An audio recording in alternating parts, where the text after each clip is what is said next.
Brenda J. Lilly here with the Bridge Artistic Network. I wanted to put out a small disclaimer before we launch into today's video. I am not a licensed therapist. I am just a fellow creative artist who hopes to encourage, engage, and hopefully empower other creative artists to go out and live their art dream. Okay, here we go into today's video. I hope you enjoy it. Well, good Monday morning, everybody. Brenda J. Lilly here with the Bridge Artistic Network. It's the final Monday in June, June 30th, if you can believe that. Well, it's time for another Monday morning Kickstart video. I hope you like this video. If you do, give us a thumbs up, subscribe to the channel, but most importantly, share it with other people you know and love so we can keep on becoming who we were created to be. All right. Onward and upward, and I'll see you on the flip side. Good Monday morning, everybody. Brenda J. Lilly here with the Bridge Artistic Network. It is time for a Monday morning kickstart. I have my purpley tea this morning that's going to get me going. I hope you have something just as yummy as I do. That's what I want to talk to you today about. Hope. Do you have hope? What are you hoping for? I hope you are hoping for big things for yourself. I am rereading this book called Culture Care by Makoto Fujimura, who is a brilliant artist. I believe he has a PhD. I'd have to look it up. Don't quote me, but I'm pretty sure he does. And this book is just amazing. I've read it, I'm rereading it, but I have reread this forward to this book. Mark Laberton wrote the forward to this book, and it is all about hope. And I have been rereading it all week long. Let me just read a portion of it, and then let's talk about it. In a world that is at once beautiful and pained, glorious and tortured, thriving and anguished, many ask, is there hope? What does it look like? Where and what is it? He goes on to say, hope, first of all, must be realistic. That is, hope can only be hope when it admits that which is darkest while urging toward the light. Nothing glib or blind or deflective towards the depth of despair could be a contender for hope. If hope has not first been silenced before the profundity of evil and loss, then such a two-dimensional offering is more scandalous than fruitful. Realistic is not so much concerned with practicality as it is about truthfulness. Let's just stop there for a moment. So hope needs to be realistic. And that doesn't mean you sit and say, well, it is what it is. There's nothing I can do about it. There's no hope in that statement. It's one of the reasons when it is what it is became such a key phrase in our society, the go-to catchphrase, if you will, that I rankled against it. Because the hope that was abounding in my spirit got pushed back by the thought of, well, it is what it is. It wasn't until a few years later, before I go on with this story, I have to tell you that you are looking at a person who fights injustice all the time, both in her mind and in the world. And I don't mean like I go to protest rallies or anything like that. Maybe I will at one point if I feel I need to, but When I see something that isn't right in my purview, in my world, when I see the treatment of someone who I know, who I can affect with my actions and my words, when something has been done that is a miscarriage of quote unquote justice to me, I speak.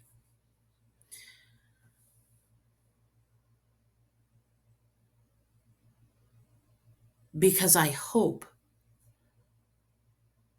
to make things better, not just for me, but for everybody who's being affected by whatever that thing is that is causing and carrying out the injustice, right?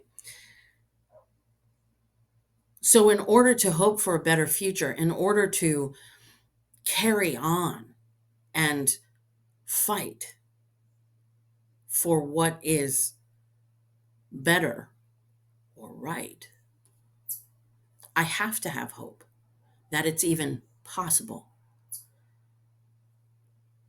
to change the course of things, to change the outcome, to change someone's mind about the direction or path they're taking the company in, they're taking the corporation in, they're taking uh, whatever, they're taking me in.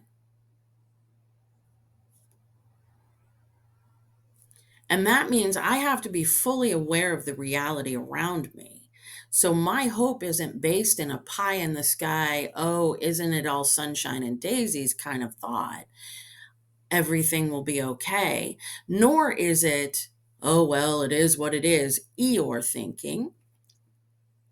It is understanding what is and hoping for a better future, hoping for what could be if we did this thing. So I have started the Bridge Artistic Network and Stage Life Theater, and I've worked in theater for a long time. And one of the things I noticed when I was working in professional theater was that, and in the professional entertainment industry, is that people get treated really poorly at times by the producing elements. You work hard in the entertainment industry. And I've talked about the hours I've worked when I was in the professional industry. And I came away from it in my final year um, at a particular theater company. I was sitting there with a friend of mine, and I was like, there's got to be a better way to do this, a way that you can have a life, a way that you can have relationships outside of the company you're working with, a way that you don't lose your hair. You don't live such a stressed out life that you have no quality of life, and that you live for your vacations. There's got to be a better way to do this, right? That's hope. That's the seedling of hope. But I can tell you, hope doesn't change things in an instant. It is a seed planted, and then it grows into something if you water it, if you tend it, if you take care of it. That's what hope does. It starts a little, as a little ember of, I don't like this. This is what is. What could How could it be different? What's possible?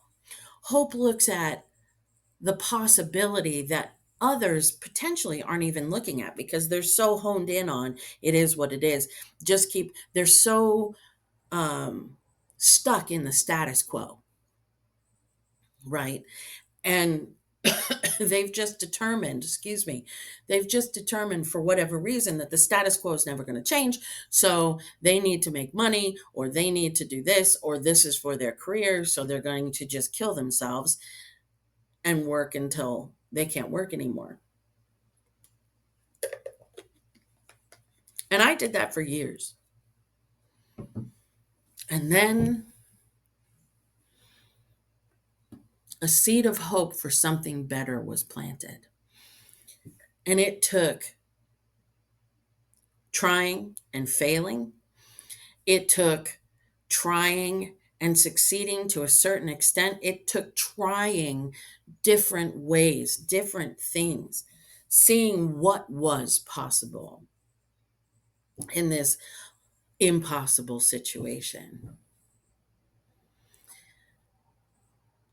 And as I started to think about the Bridge Artistic Network, my thought process was, imagine a world where we treated others the way we wanted to be treated. What could happen if we changed that one thing? What kind of a world could we create if we chose to do unto others as we would have them do unto us? What kind of a world could we create if we loved our neighbors like we loved ourselves?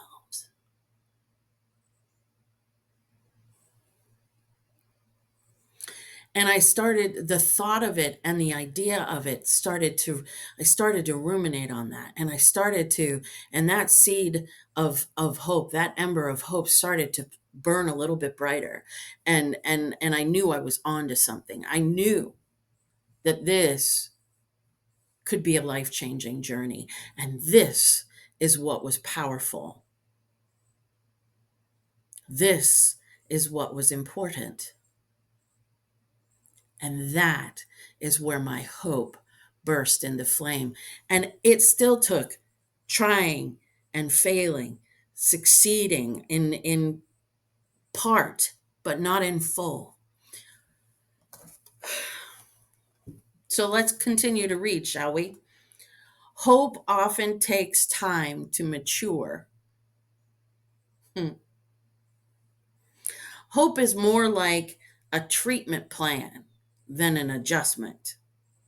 In other words, hope takes time to shift towards healing. Yes, it does. And it is not an easy journey, this journey of hope. I don't know if it was Shawshank Redemption. I can't remember what movie it was, but it was about a prison. And it might have been a television show. I don't know. But one of the inmates said, hope is dangerous here.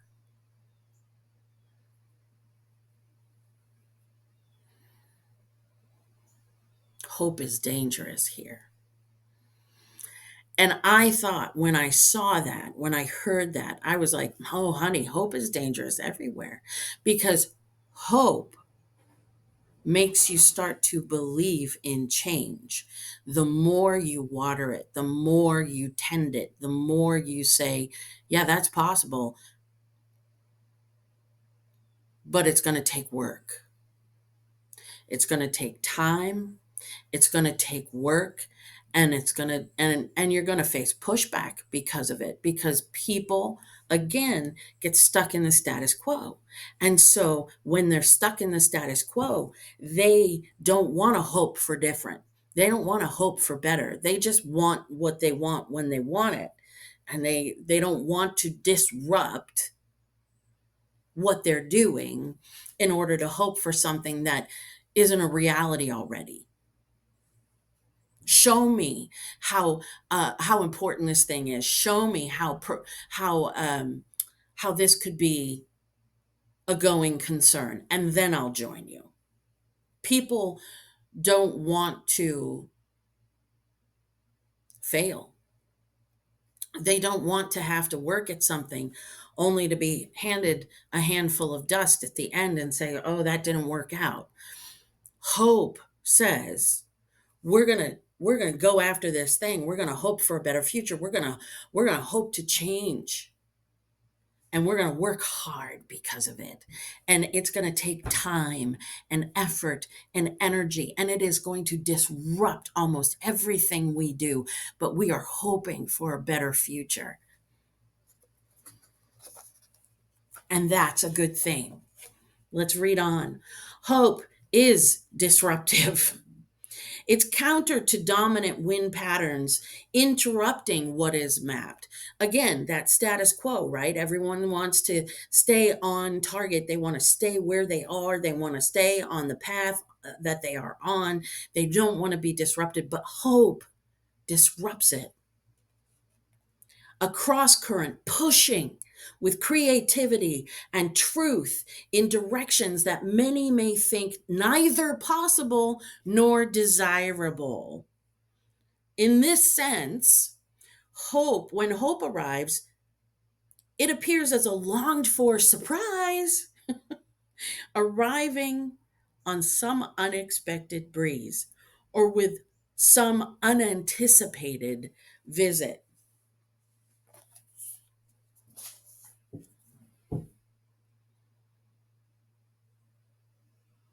I think that's so true. Hope is a disruptor, and it isn't expected always.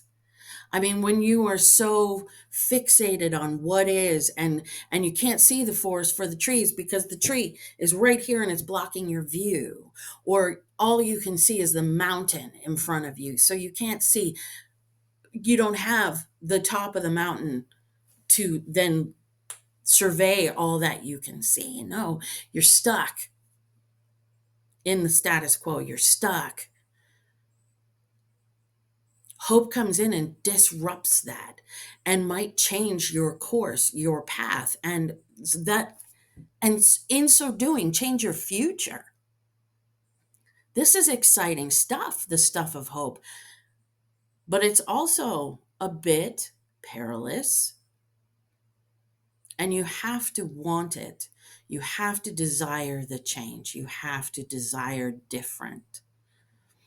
I think I love the fact that it says creativity and truth. It comes along the breezes of creativity and truth. Hope is a creative process. It is not grounded in the reality that you are sitting in. It is understanding the reality you are sitting in and hoping for something completely different, right? Wanting something completely different, desiring that thing. Hope brings you to the thought process of change, changing your circumstance, changing your rhythms and patterns, changing your career, changing your lifestyle. That is what hope brings to us. And so hope is disruptive. Hope is unanticipated. Hope is one of the most creative processes that we can engage in. And so I wanted to talk today about hope. I didn't even finish it. There's another page and a half to go through, but that's where I want to stop us today because that's a lot to chew on. I hope that this has brought you interest in the idea of hoping for something different. If you're stuck, if you are firmly rooted and planted in the status quo and it is not lighting your fire anymore, I hope that today you will start to engage in the creative process of hoping for a bigger, better future for yourself. All right, that's what I have for us today. I will see you next week, July. That's what we're going to be in. We'll be in July. Woohoo! All right. I love you. Be blessed. Hey, thank you so much for watching our video. I hope you liked it. If you did, give it a thumbs up. And if you haven't subscribed to our channel yet, subscribe. What are you waiting for? All right. I hope you all have a wonderful week.